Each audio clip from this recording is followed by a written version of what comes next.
दोस्तों नमस्कार। एक बार फिर से स्वागत है आपका हमारे YouTube channel Sikar study point पर। दोस्तों उत्तराखंड पुलिस के लिए टेस्ट सीरीज चल रही थी। जब तक विज्ञप्ति नहीं आ जाती तब तक के लिए है, उसके बाद फिर डिटेल में पढ़ेंगे हम। तब तक हम बहुत क्वेश्चन देख चुके होंगे। आज से माना 40 दिन बाद, 35 दिन बाद या जब भी विज्ञप्ति आ जाती है तो तब तक हम हर रोज़ 10-10 क्वेश्चन करते रहेंगे। तो दोस्तों कल वीडियो इसलिए नहीं आई क्योंकि कल मैंने आपको आबकारी और प्रवर्तन सिपाही का पेपर दिया था, तो 100 क्वेश्चन पूछे गए थे दोस्तों उसमें, और रीजनिंग बहुत कम थी, बेहद आसान लेवल की थी। अगर आपने वो नहीं देखा है तो आप प्लेलिस्ट में आके देख सकते हैं। दोस्तों जितने मैंने अभी तक आपको जितने भी उत्तराखंड पुलिस कांस्टेबल के लिए अभी मैं जो क्वेश्चन कराए उसमें से भी लगभग कि 3 से 5 क्वेश्चन उसमें पूछे गए थे। जैसे अभी एक क्वेश्चन मेरे को आगे याद आ गया, होम रूल लीक, और एक कोई और क्वेश्चन अभी याद नहीं आ रहे, तो अगर आप प्ले लिस्ट में आके उसको देख सकते हैं। तो चलिए दोस्तों आज का ये वीडियो शुरू करते हैं। दोस्तों ये है पेपर, ये जैसे ये क्वेश्चन मैंने कराया था और भी बहुत क्वेश्चन एक राष्ट्रीय उद्यान से कराया था, वो भी इसमें आया था। तो लगभग दोस्तों जब उत्तराखंड पुलिस का आप पेपर देंगे तो लगभग दोस्तों मैं आपके लिए 30 से लेके 50 के बीच में जो मैं आपको पढ़ाऊँगा, लगभग लगभग यहाँ से आपको निश्चित रूप से इतना मैं कह सकता हूँ कि जो मैं पढ़ाऊँगा उससे आपको एग्ज़ाम में निश्चित रूप से देखने को मिल जाएगा। बाकी दोस्तों आपको भी मेहनत करनी पड़ेगी, क्योंकि अगर आप किसी कोचिंग में भी जाते हैं तो आप तब तक जॉब नहीं निकाल सकते, तब तक आप सफल नहीं हो सकते दोस्तों, जब तक आप खुद मेहनत नहीं करेंगे। बाकी कोई आपको कितने दे दे, आपको जब खुद आप अपने तरफ से भी करेंगे तभी दोस्तों आपकी सफलता निश्चित हो पाएगी। तो आपको खुद भी अपना 50% जितना दे सकते हैं आप, तब तक आप कर सकते हैं। तो चलिए शुरू करते हैं। ये हिंदी पूछी गई थी, तो हिंदी दोस्तों अभी फिक्स नहीं है कि अभी आपका यूके पेपर कराएगा तो यूके के जो सिलेबस में उसमें 20, अगर यूके पुलिस के पैटर्न के हिसाब से पेपर कराता है तो दोस्तों उसमें 30 क्वेश्चन आपके हिंदी के आने हैं। तो फिर 30 बाकी बचा 70। तो अब ये जब अपडेट आएगा तो आपको मैं तभी बताऊंगा। तो ये हिंदी राजभाषा, ये कुछ क्वेश्चन देखिए, ये पर्यटन वर्ष, ये कार्बेट, ये भी मैंने आपको कराया था। बाकी ये आसान आसान लग रहे होंगे आपको। तो चलिए शुरू करते हैं। दोस्तों ये आज का हमारा पहला क्वेश्चन है और इसी से संबंधित एक क्वेश्चन कल के पेपर में पूछा गया था। ये मैंने पहले ही बना दिया था, लेकिन वीडियो पर मैं आज बना रहा हूँ, स्लाइड मैंने पहले बना दी थी। तो इनमें से किस जनपद की जनसंख्या सबसे कम है? तो कल के जो एग्ज़ाम में आया था कि इनमें से किस जनपद में सबसे ज़्यादा नगरीय जनसंख्या है, तो उसका सही उत्तर था दोस्तों देहरादून में। देहरादून में। तो इनमें पूछा है कि ये आपके सामने 4 जनपद दिए हुए हैं, किस जनपद की जनसंख्या सबसे कम है, यानी कि क्वेश्चन कुछ भी पूछा जा सकता है। तो इसका सही उत्तर होगा दोस्तों पिथौरागढ़ ज़्यादा बड़ा ही है, देखें तो देहरादून बड़ा ही है, हरिद्वार बड़ा है अगर बागेश्वर के मुकाबले अगर देखें तो बागेश्वर इनमें से सबसे कम जनसंख्या वाला हो जाएगा। अगर इनमें से देखें, इनमें से क्या अगर पूरे 13 जिलों में से देखें तो सबसे ज़्यादा जनसंख्या जो है वो है हरिद्वार की। हरिद्वार, उसके बाद आता है दून, दून हमारा देहरादून। बढ़ते हैं अगले क्वेश्चन की तरफ। अगला क्वेश्चन है क्वेश्चन नंबर 62। इस तरह के क्वेश्चन भी दोस्तों पिछले पेपरों में कई पूछे गए हैं। उत्तराखंड में विकास खंडों की कुल संख्या है। उत्तराखंड में विकास खंडों की कुल संख्या यानी कि कितने ब्लॉक हैं, ये आपसे पूछ लिया गया। तो इसका सही उत्तर है दोस्तों ऑप्शन नंबर ए नहीं है, ऑप्शन नंबर बी है। 95 विकास खंड हैं हमारे उत्तराखंड पूरे 13 जिलों में। और सबसे ज़्यादा विकास खंडों वाला जिला, सबसे ज़्यादा विकास खंडों वाला जिला बेहद आसान है दोस्तों, आपने थोड़ी परीक्षा हमारी पढ़ ली होगी और वो पढ़ ली होंगी। तो 15 ब्लॉक हैं, वो है पौड़ी। तो ये भी एग्जाम में पूछा गया है।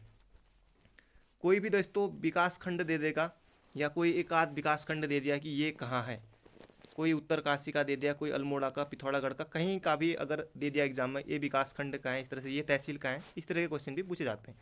तो तहसीलों की कुल संख्या है तो ये है 110 और ब्लॉकों की संख्या है 95। ये आपको याद रखना है। विधानसभा क्षेत्र जो है दोस्तों 70 हैं, एक मनोनीत होते हैं, टोटल 71 हो गए। ये अभी 2022 तक रहेंगे, अभी हटा दिया गया है मनोनीत को, शायद उसके बाद फिर 70 ही हो जाएंगे। तो बढ़ते हैं अगले क्वेश्चन की तरफ। अगला क्वेश्चन है उत्तराखंड में हाइड्रो पावर संस्थान कहाँ लगाया गया है? तो आपने इस बारे में पढ़ा होगा दोस्तों, उत्तराखंड में हाइड्रो पावर संस्थान कहाँ लगाया गया है? तो इसका सही उत्तर है दोस्तों हाइड्रो पावर संस्थान, टिहरी हाइड्रो पावर संस्थान। अब आपको याद आ गया होगा तो ऑप्शन ए हमारा बिल्कुल सही हो जाएगा। THDC की स्थापना, THDC इसकी स्थापना हुई थी 12 जुलाई 1988 को।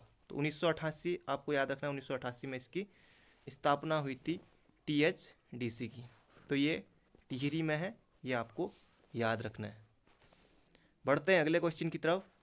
अगला क्वेश्चन है, इनमें से किस जनजाति द्वारा ऋतु प्रवास किया जाता है? तो मुख्य रूप से दोस्तों हमारे यहाँ 5 जनजाति रहती हैं, थारू, बोक्सा, भोटिया, जौनसारी और राजी। ये भी पिथौरागढ़ में ही रहती है राजी। इनका अलग ही है, बाकी तो बहुत आगे पहुँच चुके, पर राजी का भी उतना विकास नहीं हो पाया। इनमें से किस जनजाति द्वारा ऋतु प्रवास किया जाता है? तो इसका सही उत्तर होगा दोस्तों भोटिया। भोटिया के द्वारा ऋतु प्रवास किया जाता है। ये ऊपरी क्षेत्रों में चले जाते हैं पिथौरागढ़ से, जहाँ गर्मियों के टाइम और सर्दियों के टाइम नीचे आ जाते हैं, तो ऋतु प्रवास इनके द्वारा किया जाता है। 5 जातियों को दोस्तों ST में घोषित किया गया, इन जातियों को। तो ये किया गया था 1967 में, और SC घोषित किया गया था 1976 में। तो ये आपको याद रखना है। थारू दोस्तों आपको खटीमा, उधम सिंह नगर यहाँ मिल जाएंगे, और भोटिया, पिथौरागढ़, उत्तरकाशी, चमोली यहाँ मिल जाएंगे। बोक्सा, बुक्साड़ ये यही उधम सिंह नगर इस साइड को आपको मिल जाएंगे। जौनसारी, दून में आपको देखने को मिल जाएंगे। तो बड़े बड़े पदों पर भी दोस्तों जौनसारी, भोटिया, ये सब बहुत बड़े बड़े पदों पर अब वर्तमान में देखें तो ये पहुंच चुके हैं। बढ़ते हैं अगले क्वेश्चन की तरफ। अगला क्वेश्चन है, उत्तराखंड का नाम बदलकर कब उत्तरांचल का नाम बदलकर कब उत्तराखंड किया गया? तो ये आपसे पूछ लिया गया दोस्तों। कल का पेपर आपने देखा होगा, तो लगभग उसी से लेवल का, उससे थोड़ा ऊपर या ऊपर नीचे, ऊपर ही रहेगा। कल का पेपर कई लोग कह रहे थे कि आसान था, पर जो फॉरेस्ट गार्ड का पेपर हुआ था उसके मुकाबले बहुत से लोग कह रहे थे कि थोड़ा आसान था। तो इसी लेवल का आपका रहेगा। क्वेश्चन आसान आए, पेपर अगर माना आपको लग रहा है कि आसान है, तो दोस्तों एक्यूरेसी बहुत ज़रूरी है कि आप कितने सही कर पाते हैं, क्योंकि पेपर आसान है तो सभी के लिए आसान है। अब आसान भी है तो हर किसी का तो चयन नहीं हो जाएगा, क्योंकि अब लाने वाले से कल का पेपर है तो उसमें लाने वाले कोई 80, 86, 88 ज़्यादा लाए। अब 75 लाए, 65 लाए, आसान है, इतने 72 पहुँच गए, इतने पहुँच गए, पर जो ज़्यादा लाए तो चयन वहीं उन्हीं का होगा दोस्तों। इसलिए पर पुलिस में इतना नहीं जाएगा दोस्तों, आप निश्चिंत रहें, पुलिस के लिए ठीक ठाक में आपका हो जाएगा चयन।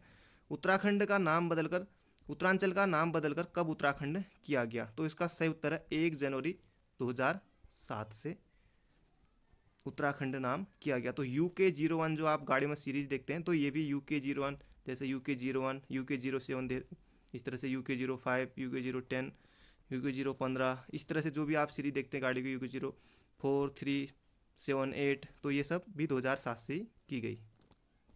बढ़ते हैं अगले क्वेश्चन की तरफ। अगला क्वेश्चन है, परिमार्जन नेकी किस खेल से संबंध रखते हैं? परिमार्जन नेकी का संबंध किस खेल से है? तो इसका सही उत्तर है दोस्तों चेस या शतरंज।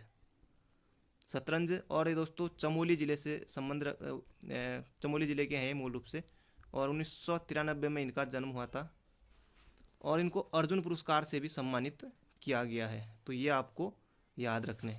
जैसे हॉकी दोस्तों, हॉकी प्लेयर आप उत्तराखंड के याद रख सकते हैं। क्रिकेट में कौन कौन है, बैडमिंटन में कौन कौन है, ये सब आप याद रख सकते हैं।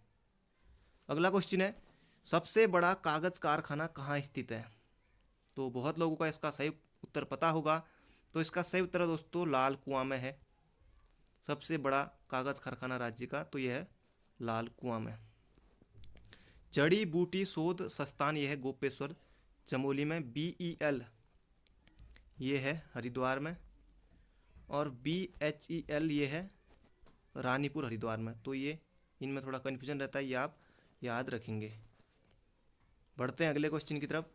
अगला क्वेश्चन है, गढ़वाल का इतिहास किसने लिखा?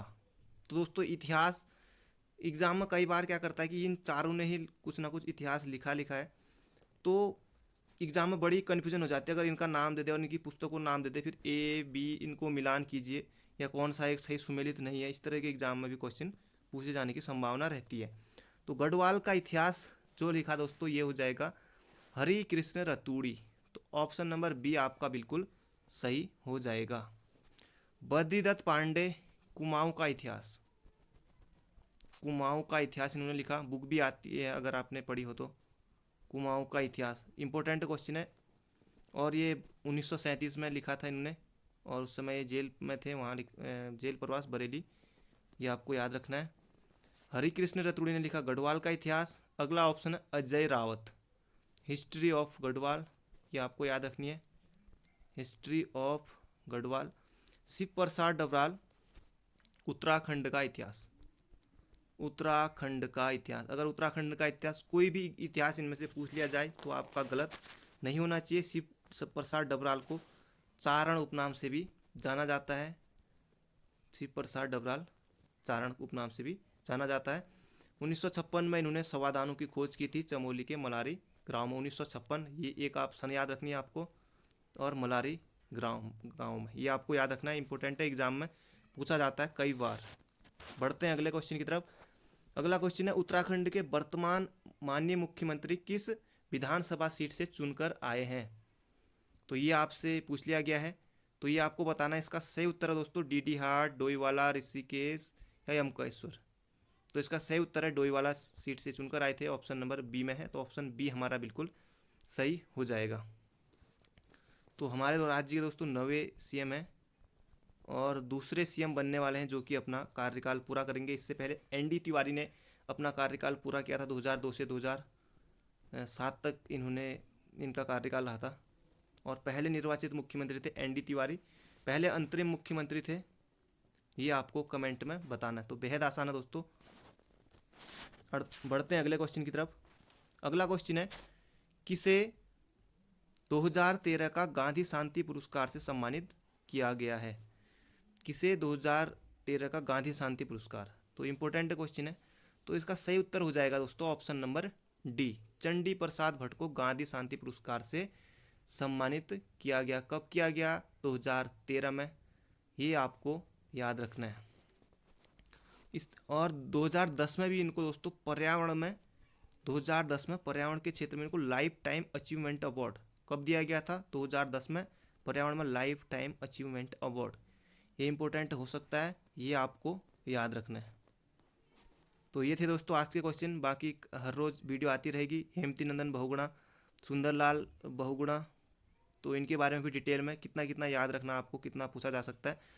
तो सभी की दोस्तों पूरी परीक्षावाणी बुक है, बिल्कुल आपको डिटेल में मैं आपको देने वाला हूँ। इसकी शॉर्ट इतना आप याद रखेंगे। जो लोग नए हैं उनका भी एग्ज़ाम निकल जाएगा, आप लोग चिंता ना करें, अभी से खुद पढ़ें। तो बाकी मैं आपके लिए बहुत जल्दी, और हिंदी दोस्तों 30 की आती है हिंदी, तो कोई दिक्कत नहीं है। जिनको हिंदी नहीं आती है दोस्तों डिटेल में बिल्कुल मैं आपको पढ़ाऊँगा। तो थैंक यू, मिलते हैं अगले वीडियो में।